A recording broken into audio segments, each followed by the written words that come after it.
இன்னைக்கு எபிசோட் ஸ்டார்டிங்கில் இந்த வாரம் நடந்த டாஸ்க்கு ப்ளஸ் வீட்டில் இருந்த விஷயங்கள்லாம் வச்சு பார்க்குறப்போ யாரெல்லாம் வந்து பெஸ்ட்டு பெர்ஃபார்மர் ஒஸ்ட்டு பெர்ஃபார்மர்னு சொல்லிட்டு அந்த டாஸ்க் ஃபஸ்ட் ஸ்டார்ட் பண்ணாங்க. பெஸ்ட்டு வந்து எல்லாரும் அந்த கூட்டமாக சொல்கிற மாதிரி எல்லாருமே வந்து சபரி கனியை 2 பேரையும் சொன்னாங்க.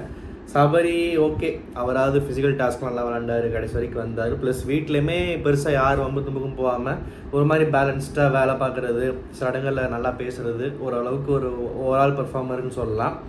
கனி வந்து சமையல் பண்ணாங்க, ப்ளஸ் அந்த கூட்டத்தை வந்து வச்சு மேய்ச்சிக்கிட்டு இருந்தாங்க. எப்போ உப்பை போடணும், எப்போ கறியை வேக விடாமல் மற்றவங்க சாப்பிட்றதுக்கு எடுக்கணும், இந்த மாதிரி ஸ்ட்ராட்டஜிலாம் பண்ணாங்க.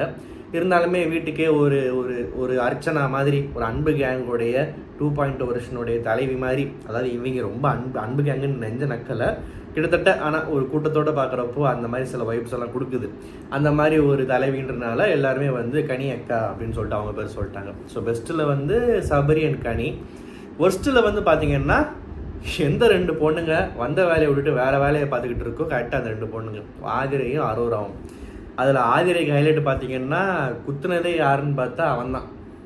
நம்ம எஃப்ஜே என்ன சொல்கிறாரு, இந்த பொண்ணு என் கூடயே உட்காந்து பேசிக்கிட்டு இருக்கு, வந்த வேலையை பார்க்க மாட்டேங்குது, பிக் பாஸ் வீட்டில் எமோஷன் கனெக்டாகி உட்காந்துருக்கு, அவரோட ஃபுல் பொட்டென்ஷியலை காட்ட மாட்டேங்கிறா அப்படின்னு இவர் சொல்கிறாரு. இவர் தான் கோச்சுக்கிறாரு, கண்டுக்க மாட்டுறாரு, இக்னோர் பண்ணா, இது பண்ணுறாரு. இது முன்னாடியே புத்தி சொல்லியிருக்கலாம். இவ்வளோ தூரம் கொண்டு வந்து இப்போ அந்த பொண்ணு முதுகில் குத்துறோன்னு அவசியம் இல்லை. இது முதுகில் குத்துறதா என்னன்னு கூட தெரியல. ஏன்னா திரும்ப அந்த பொண்ணு அடுத்த எபிசோட்லேயே போய் அவர் தோல்லையே சாஞ்சுக்கிறோம், அவர் ஆறுதல் கொடுப்பாரு, ஆறுதல் கொடுத்து தட்டி கொடுத்து திரும்ப அடுத்த வாரம் திரும்ப குத்துவார். ஸோ இதெல்லாம் வந்து எப்படின்னு புரியலை. ஆனால் இந்த எஃப்ஜே பயவில் வந்து ஆதிரியை சொன்னது வந்து ஒரு ஹைலைட்டாக தான் இருந்துச்சு. அப்புறம் அரோராவுக்கு எல்லாருமே குத்திட்டாங்க. என்னென்னா இந்த மாதிரி வந்து அந்த பிரெட்டி ப்ரிவிலேஜ் வச்சுக்கிட்டு கவர் பண்ணுறாங்கன்ற மாதிரி சில விஷயம் சொன்னாங்க.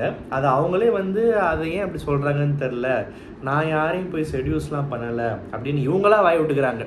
இந்த செடியூஸ்ன்ற வார்த்தையை யாருமே பெருசாக பயன்படுத்தலை, நமக்கே டக்குன்னு ஸ்ட்ரைக்லாம் ஆகலை.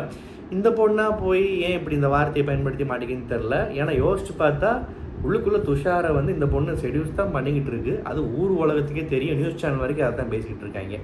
ஸோ எதுக்கு இந்த வார்த்தை பயன்படுத்துன்னு தெரியல. ஆன் டாப் ஆஃப் தட் சும்மா விடாமல் நான் ஒரு மாடல், நான் என்னோடய இண்டஸ்ட்ரி, என்னோடய ப்ரொஃபஷன் அப்படி நான் அதுக்காக வந்திருக்கு. ஸோ என்கிட்ட சில விஷயங்கள் எக்ஸ்பெக்ட் பண்ணுவாங்க. என்ன எக்ஸ்பெக்ட் பண்ணுவாங்க? ஓகே, நீ மாடலாக இருந்தாலும் சரி, மாடல் இல்லாட்டியும் சரி, என்னவாக இருந்தாலும் சரி, எல்லோரும் தானே அழகாக காமிச்சுக்கணும்னு நினைப்பாங்க. இவ்வளோ பெரிய டெலிவிஷன், இவ்வளோ பெரிய ஷோவில் அது வந்து நீயும் பண்ணுற, சரி ஓகே மாடர்னாக ட்ரெஸ் பண்ணுறியா மாடல்னு, சரி ஓகே.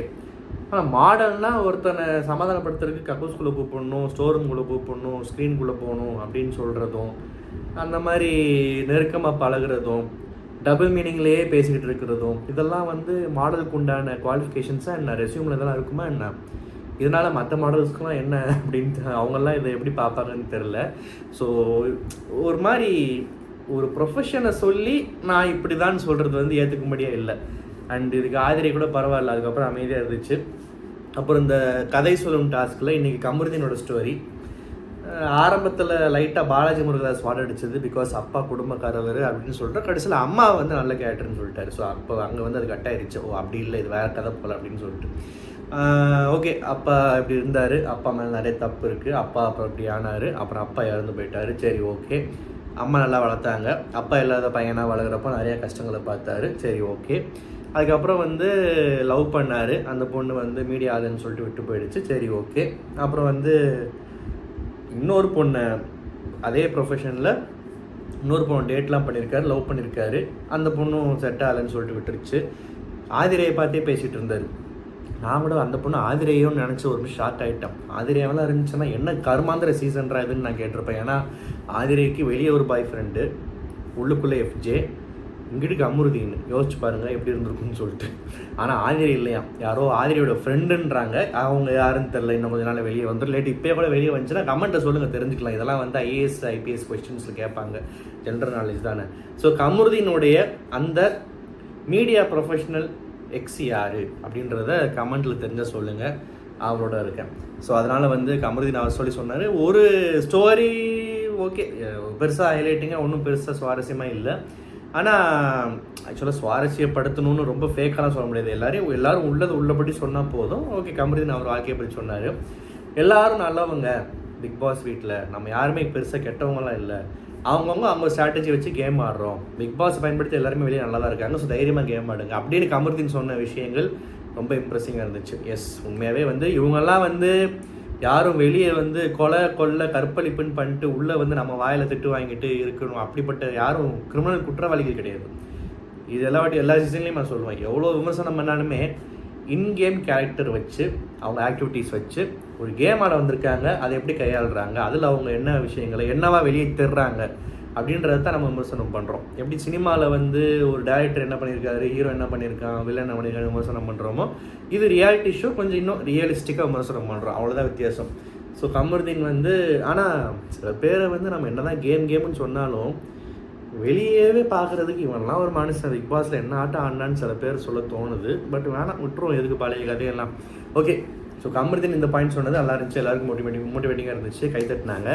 அப்புறம் அப்சராவோட ஸ்டோரி உள்ளபடி ரொம்ப நிறையா ட்ராமா, அது இது high points low points comeback அதெல்லாம் கிடையாது. இது இருந்தேன், எனக்கு இந்த பிரச்சனை இருந்துச்சு, வீட்டில் தெரிய வந்துச்சு, அம்மாவும் அண்ணனும் ஏற்றுக்கிட்டாங்க. அந்த அம்மாவுக்கும் அண்ணனுக்கும் மிகப்பெரிய செல்யூட்டு. அங்கே இருக்கிறவங்க எல்லாருமே கைத்தட்டினாங்க, அம்மாவோட பேர் சொல்லி பாராட்டினாங்க. இது மாதிரி நிறைய வீட்டில் இருந்தால் நல்லா தான் இருக்கும். வினோத் சொல்கிற மாதிரி வாயில் சொல்லிடலாம், பட் ஆனால் இருந்தாலுமே ப்ராக்டிக்கலி வந்து அப்சரா வீட்டில் நடந்ததெல்லாம் வந்து எல்லா இடத்துலையும் நடக்குமான்னு கேட்டால் கண்டிப்பாக இல்லை. சினிமாவில் கூட வந்து சினிமா மாதிரி தான். ஸோ அப்படி இருக்கிறப்போ என்ன சொல்ல வரேன்னா, இந்த மாதிரி எல்லாருக்கும்னு ஆசை தான், பட் ரியாலிட்டி அப்படி இல்லைன்றது வருத்தம் தான். ஸோ அதனால் வந்து அவங்க எல்லாம் அவங்க அம்மா பேரை சொல்லி பதிவு பண்ணி எழுதுனு எல்லா கண்டஸ்டன்ஸும் கைத்தட்டினது உண்மையாக ஒரு நல்ல விஷயமா இருந்துச்சு. அதுக்கப்புறம் இந்த கத்தி குத்து டாஸ்க் ஒன்று வந்துச்சு. இந்த கத்தி குத்துற டாஸ்க்கு பார்க்காத டைமில் குத்தணும், இதை வச்சு தான் எலிமினேட் ஆவாங்கன்னு சொல்லிட்டு ஒருத்தர் எலிமினேட் ஆவாங்கன்னு சொல்லிட்டு டாஸ்க்கு ரொம்ப சுவாரஸ்யமாக இருந்துச்சுன்னு சொல்லலாம். கமருதீனுக்கு அவர் ஒரு அழுமூஞ்சி குமார் ஆச்சு. ஸோ அந்த அழுகுனி குமாரால் வந்து ஏற்றுக்க முடியல நம்மளை குத்துறாங்கன்னு சொல்கிறது. குத்துறவங்க எல்லாம் நோண்டிக்கிட்டே இருந்துச்சு. ஃபஸ்ட்டு இந்த ரம்யா பொண்ணு குத்துனதுக்கு அண்ணன் அன்னைக்கு சொன்னேன், தம்பின்னு சொன்னேன், ஃபேக்கு அதுன்னு சொல்லிட்டு அந்த பொண்ணு ட்ரிகர் பண்ணி அந்த பொண்ணுக்கிட்ட கடைசியில் வாங்கிக்கிட்டாரு. அந்த பொண்ணு இவர் எல்லாரும் போ வா சி வா தூ அப்படின்னு பேசலாமா, மற்றவங்க ஏன்னு சொன்னால் இவர் கடுப்பாக வரான். ஸோ அந்த பொண்ணு வந்து அம்மியாக்கிட்டலாம் வச்சுக்கிட்டா கண்டிப்பாக இறங்கி செஞ்சு விட்டுரும். கமருதீன் வந்து ரொம்ப வாய் விடுறாருன்னு நான் சொல்லுவேன். அதுக்கப்புறம் அதே மாதிரி சுபிக்ஷா குத்துறப்போ வந்து அறிவு இல்லை, முதுகில் குத்துற, உனக்கு அவ்வளோதான் அறிவு அப்படி இப்படின்னு நினச்சேன்னு சொல்லிட்டு டாஸ்க்குன்னா நீ பாரு, பிக் பாஸ் அறிவு போகிற வரைக்கும் எல்லாரும் அவங்க ஆப்பர்ச்சுனிட்டி பார்த்துட்டு தான் இருப்பாங்க, பார்க்காம குத்துறதுக்கு பேர் தான் டாஸ்கே. கமருதீன் சார், கமருதீன் அண்ணா அவங்களை குத்திக்கிறவா அப்படின்னு சொல்லிட்டா குத்துவாங்க. ஸோ இவர் வந்து அழுகுனி குமார் அந்த மாதிரி குத்து ஒரு குத்து வாங்குறப்போ வந்து கொஞ்சம் அழுது தருந்தாப்புல. சபரி வந்து சூப்பராக பார்வதி குத்துறதை டக்குன்னு பாயிண்ட் அவுட் பண்ணிட்டாரு. பார்வதி விட்டுருந்தா பயங்கரமாக வாதாடி இருக்கும், வாய்க்கிலேயே பேசியிருக்கும். பிக் பாஸ் நடுவில் பூந்து பார்வதி தயவு செஞ்சு மூட்டு கிளம்பு பார்த்துட்டாரு அப்படின்னு சொன்னதுக்கப்புறம் ஆஃப் ஆகிடுச்சு. ஆனால் கீழே விழுந்தாலும் மீசையில் மண் ஓட்டக்கூடாதுன்றதுனால மீசை பார்வதிக்கு இல்லாட்டியுமே மண் ஓட்டக்கூடாதுன்றதுக்காக இது சும்மா நான் எப்படி பண்ணி பார்த்தேன் பார்த்தீங்களா, அந்த இடத்துல வந்து அவன் அந்த பார்வதின்னு சொன்னால அதுதான் அந்த பாயிண்ட், அதுதான் அந்த மொமெண்ட்டுன்னு சொல்லிட்டு கேவலமாக சமாளிச்சிச்சு, எதுக்குன்னு தெரில. அப்புறம் இந்த சபரி வந்து அடுத்து ஒரு ஜென்யூனான நல்ல குத்து வாங்கினார் அரோரா கிட்டேருந்து. என்னென்னா தேவையில்லாமல் நார்த் மெட்ராஸ் தேவையில்லாமல் இல்லை பதிவு பண்ணிட்டாங்க நிறைய பேர். சரி ஓகே, இப்போ என்ன இது எதுக்கு திரும்ப சொல்லிகிட்டு இருக்குன்ற மாதிரி நார்த் சென்னையிலேருந்து வந்தாலே ரவுடிங்கெல்லாம் இல்லைன்னு சொல்லிட்டு கருத்து சொல்ல போய் கருத்து சொல்கிறவனுக்கும் நாட்டில் என்ன ஆகுது பாருன்ற மாதிரி அரோரா வந்து குத்தி விட்டுருச்சு. ஸோ அந்த ஒரு குத்து சுவாரஸ்யமாக இருந்துச்சு. துஷார் பொம்மை மட்டும் அங்கே இருந்துச்சுன்னா கண்டிப்பாக அரோரா துஷாராக தான் குத்தி இருக்கும். பிகாஸ் அரோராவுக்கு துஷாரை குத்தணும்னு ரொம்ப நாள் ஆசை. அண்ட் அதுக்கப்புறம் பார்த்திங்கன்னா இந்த சுபிக்ஷா இது அதுக்கப்புறம் நடந்துச்சு. ஸோ அவர் அறிவே இல்லை அதுன்னு பேசி முடிச்சிட்டாரு. அப்புறம் இந்த குத்துற டாஸ்க் வந்து அப்புறம் டெம்பரரியாக ஹோல்ட் பண்ணாங்க. அப்புறம் கனி 2 குத்து வாங்குச்சு. அப்புறம் நம்ம கமருதீன் பாத்ரூம் போயிட்டு வர கேப்பில் எல்லாருமே போய் குத்தி தள்ளிட்டாங்க. ஸோ கமருதீன் மேலே குத்தும் போதே அவங்களுக்கு இருக்கிற கோவத்தை காட்டுறாங்கன்னு தான் நான் சொல்லுவேன். அப்புறம் இந்த ஜெயச்சந்திரன் டாஸ்க் வந்துச்சுன்னு நினைக்கிறேன். ஆமாம், புது ட்ரெஸ் தூக்கிட்டு வந்துட்டாங்க தீபாவளிக்கு மார்க்கெட்டிங் பண்ணுறதுக்கு. ஸோ இந்த ஜெயச்சந்திரன் டாஸ்கில் வந்து ஃபேஷன் ஷோ, இதில் என்ன விமர்சனம் பண்ணுறதுக்கு இருக்குது அப்படின்னு சொல்லிட்டு தான் பார்க்க ஆரம்பித்தேன். பட் சில விஷயங்கள் நோட் பண்ணேன். இந்த துஷார் வந்து ரோட்டில் நடந்து போயிட்டு இருக்கிறப்போ சாணியை மிதிச்சுட்டு வீட்டு வரைக்கும் போய் கழுவுறதுக்கு அந்த கேப்பில் நடப்பாங்கல்ல, அந்த மாதிரி நடந்தார் துஷார். ஏன்னு தெரில, கால் அடிபட்டுருச்சு என்னன்னு தெரில. அப்புறம் சுபிக்ஷா வந்து அவங்க பெரியப்பா கூப்பிட்டு வந்துருந்துச்சு வாக்கிங்கில், அது ஒரு மாதிரி டிஃப்ரெண்ட்டான காம்பினேஷன் தான் இருந்துச்சு.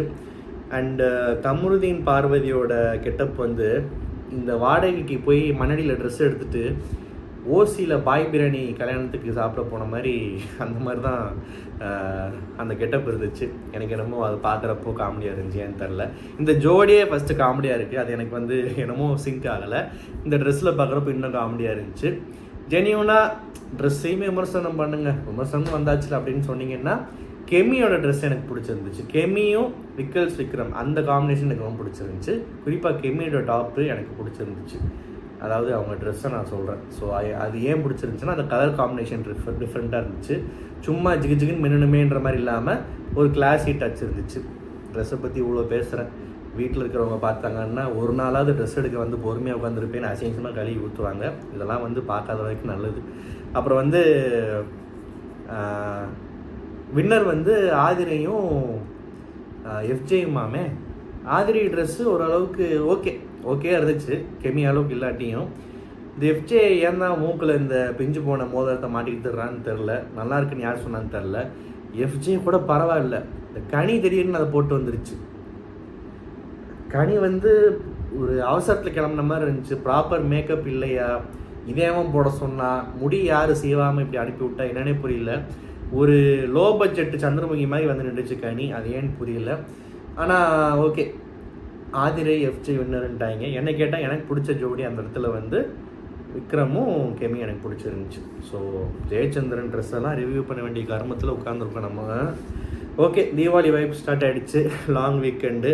ஒருவேளை யாராவது நியூஸ் பார்க்கலன்னா தமிழ்நாட்டில் செவ்வாய்க்கிழமையும் பொது விடுமுறை அறிவிச்சிருக்காங்க. ஸோ 3 நாளைக்கு ஜாலியாக ஸ்கூலு காலேஜ் டென்ஷன் இல்லாமல் தூங்கலாம். அப்புறம் என்ன சொல்கிறது, அனைவருக்கும் அட்வான்ஸ்ட் ஹாப்பி தீபாவளி விஷஸ். ஏன்னா தீபாவளி அன்னைக்கு எல்லாருக்குமே பிடிச்ச ஃபெஸ்டிவல் மாதிரி எனக்கு ரொம்ப பிடிச்ச ஃபெஸ்டிவல். ஸோ அப்படி இப்படின்னு செலிப்ரேட் பண்ணி லேட்டாக ஆகிடுச்சுன்னா ரிவ்யூ போடாமல் போகிறது கூட வாய்ப்பு இருக்குது. இன்னும் 2 நாள் இருக்குது, பட் இருந்தாலும் இப்போ தோணுச்சு சொல்லிடுறேன். இந்த ரிவ்யூ உங்களுக்கு பிடிச்சிருந்தா மறக்காமல் சேனல் சப்ஸ்கிரைப் பண்ணுங்கள். நன்றி, வணக்கம்.